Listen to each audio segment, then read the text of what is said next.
Hello दोस्तों, नमस्कार। कैसे हैं आप सब? स्वागत है आप सभी का अच्छे टिप्स यूट्यूब चैनल में। दोस्तों, आज के इस वीडियो में मैं आपको बताऊंगा मोर पंख किस दिशा में रखना चाहिए, घर में रखने से कौन कौन से फ़ायदे मिलते हैं, इसके बारे में जानेंगे। आप इस वीडियो को शुरू से अंत तक पूरा सुने ताकि आपको पूरी जानकारी प्राप्त हो सके। मोर पंख को भगवान श्री कृष्ण से जोड़कर देखा जाता है।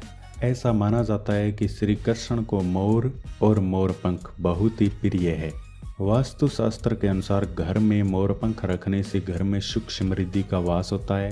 आपको याद होगा या आपने देखा भी होगा कि जो छोटे बच्चे होते हैं वो अपनी कॉपी किताबों के अंदर मोरपंख रखते हैं। आप भी रखते होंगे जब आप छोटे थे।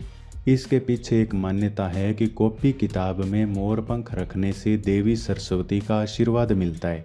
ठीक इसी तरह से घरों में अगर आप मोरपंख रखते हैं तो घर की आर्थिक स्थिति ठीक रहती है, घर में सुख शांति बनी रहती है।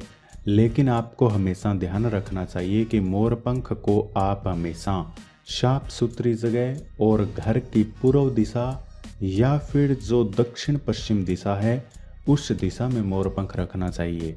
और अगर आप चाहें तो जो पति पत्नी है वो अपने बेडरूम में मोरपंख रख सकते हैं।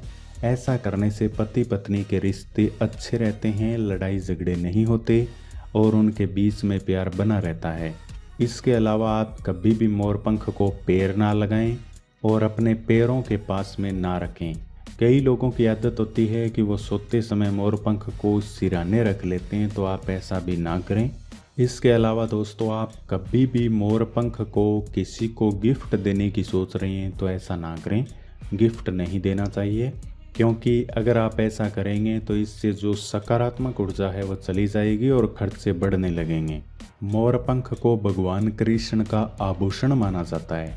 अगर आपके घर में पैसे नहीं टिकते हैं और फालतू के खर्चे ज़्यादा होते रहते हैं तो आपको घर में मोरपंख ज़रूर रखना चाहिए। इससे आपको काफ़ी फ़ायदा मिलेगा।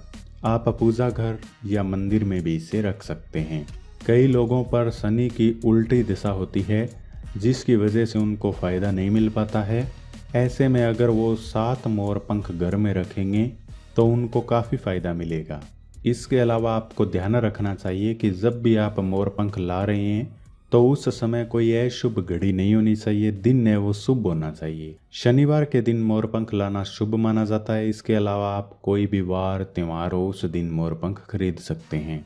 आप जब भी मोरपंख को खरीद के लाएं तो उसके ऊपर कुछ बूंदे गंगाजल की डालें और रात में सोते समय आप अपने इसे अग्निकोण यानी कि दक्षिण पूर्व की दिशा में रख दें। इस दिशा में रखना शुभ माना जाता है।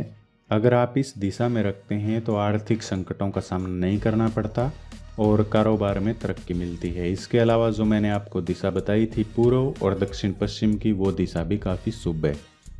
ऐसा नहीं है कि आप तकिए के नीचे मोरपंख नहीं रख सकते या सोते समय अपने पास में नहीं रख सकते। रख सकते हैं, लेकिन आपको बहुत सी बातों का ध्यान रखना पड़ता है। इसीलिए मैंने बोला कि आप ना ही रखें तो ठीक रहेगा, क्योंकि बिना किसी वजह के फालतू में अगर आप कुछ गलती करेंगे तो इसका दोष आपको भुगतना पड़ सकता है।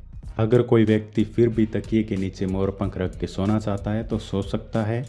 इससे स्वास्थ्य अच्छा रहता है, रात में बुरे सपने नहीं आते, डर नहीं लगता है। लेकिन तकिया साफ सुथरा होना चाहिए।